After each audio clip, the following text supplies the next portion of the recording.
Hello, hello, hello, and welcome to Viv's Art and Garden. And my Patreon for my paid members, we are doing a backyard sketchbook series this month for the month of August. Whew, I'm almost said July.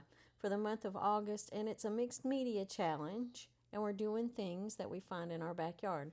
Now, I did this in a long format for them, a step-by-step tutorial, but I thought I'd show my YouTube people, followers, subscribers, whatever you want to call yourselves, the basics of how I did it. So I'm doing some wet on wet here behind the butterfly. I'm doing a blue sky, green leaves underneath. He's actually on a flower, but in the reference photo you cannot see the flower because he is almost covering it completely. There's like two little petals, and I just left those out in my composition. But in this tutorial that I did for my patron, we are working on with watercolor and then pen and ink. Now, when you work with watercolor and pen and ink, you will want to let your watercolor layer dry first. So all I'm really doing is just putting down a base layer of watercolor.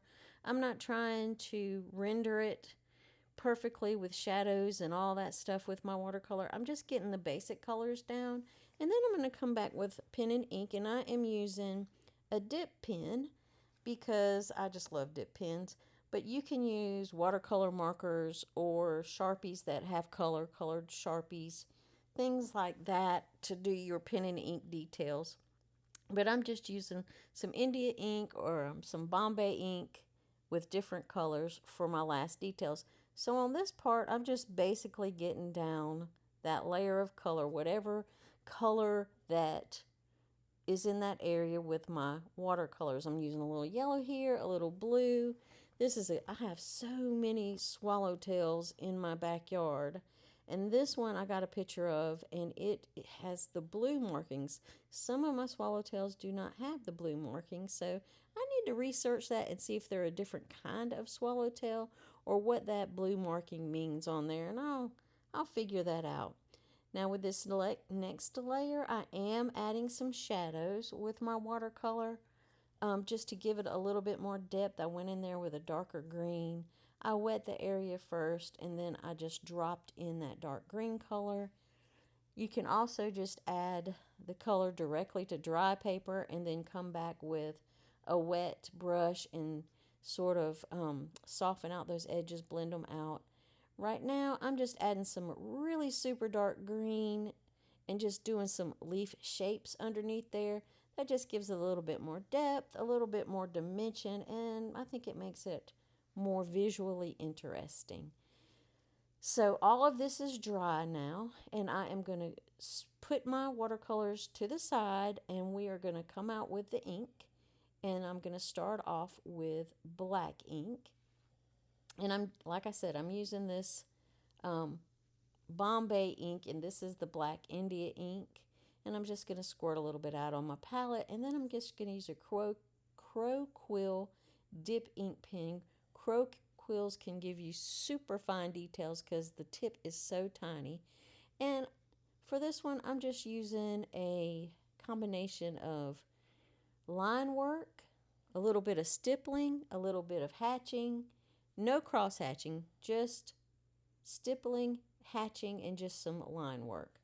And right here where my little butterfly is so fuzzy on his body, I'm just doing those tiny little hatch marks, and I'm going in the direction of the fluff, the fur, the fuzz, whatever it is on the backs of these sweet little butterflies. And just to get that indication and that feel, or that visual feel. Is that even a thing? Well, we're going to say it's a thing. It's the texture.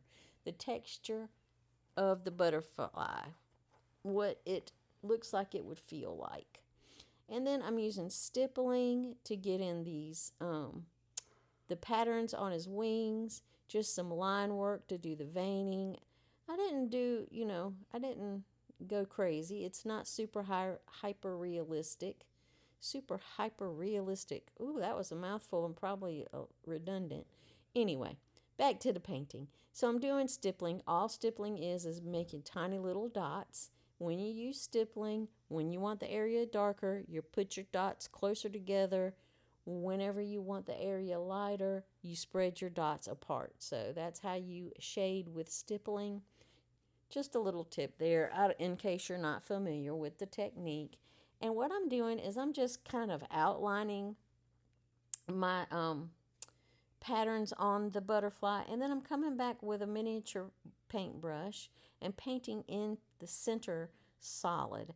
That just saves me time because I don't want to stipple that whole entire area. So I'm painting that area in the solid areas and then just taking my crow quill and doing stippling around it to make it look like it's diffused, like it's starting to just sort of spread out, like somebody sprinkled some black powder around those markings. And that's how it looks on the butterfly. It's really pretty. Butterflies have some beautiful wings. And I'm just doing the same thing. And some line work as well. And that's really starting to make that wing come to life and have a lot more dimension to it. And that's where I concentrated a lot of my detail, is in that stippling and line work for the wings. Oh, another thing, if I didn't already say this, let your watercolor dry completely before you start using your ink on it, or it could bleed if it's damp, and it will make your painting, your piece of art, a muddy mess. And we don't like muddy messes. So yeah, make sure that your watercolor is completely dry before you start with the ink. Also, use either waterproof or water-resistant ink in case you want to come back and add a little watercolor on top of the ink. I'm not doing that in this piece, but in case you do, then your ink will not bleed once you put that watercolor over it. So always, when you're working with watercolor and you want to introduce ink, make sure it is permanent ink or a water-resistant, waterproof, water-resistant permanent ink. So I'm just continuing with those little details. Now the border of this wing has got a black border. Again, I'm not going to stipple that whole border. That would take me forever. So I'm reverting right back to my miniature paintbrush. I'm also carefully painting around the yellow dots. He has yellow dots in the black border, so I don't want to paint over those, so I am carefully painting around them and then filling in the area around them with the tip of my brush. So far, easy peasy, nothing to be scared of. It's really, really simple what I'm doing, but it will just have some patience. Now, if you're interested in getting the outline drawing, the complete supply list, and seeing the complete step-by-step 30-minute long tutorial video, then consider joining my Patreon. It starts at $3 a month, and there's different tiers, so whatever tier suits what you need in your life. I would love to see you over there and join my Patreon family. I'll put a link in the description. So if you're interested in doing this and you want the outline drawing, the supply list, a color guide, as well as the reference photo, then head on over to Patreon and consider becoming part of the family.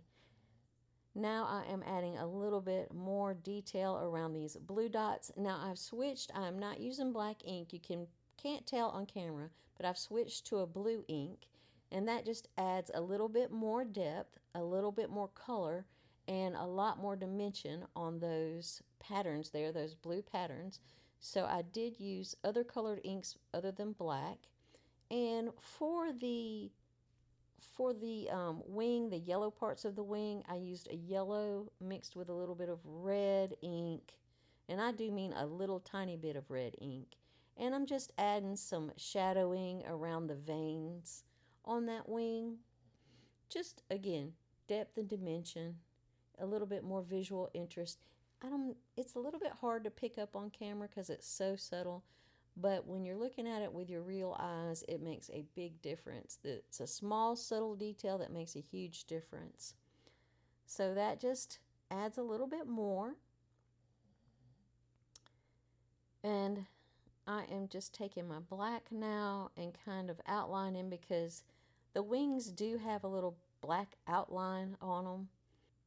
Now I've changed over to a bigger pen, a bigger dip pen with a little bit larger nib on it. And I'm just going to add some details here to the leaves and the foliage. Doing a little line work and just a little bit of more stippling where I want the shadows, and I want those shadows to look soft. So I'm just doing those little tiny dots, stippling. And again, just more depth, more visual interest, more texture. That's where we're going with this.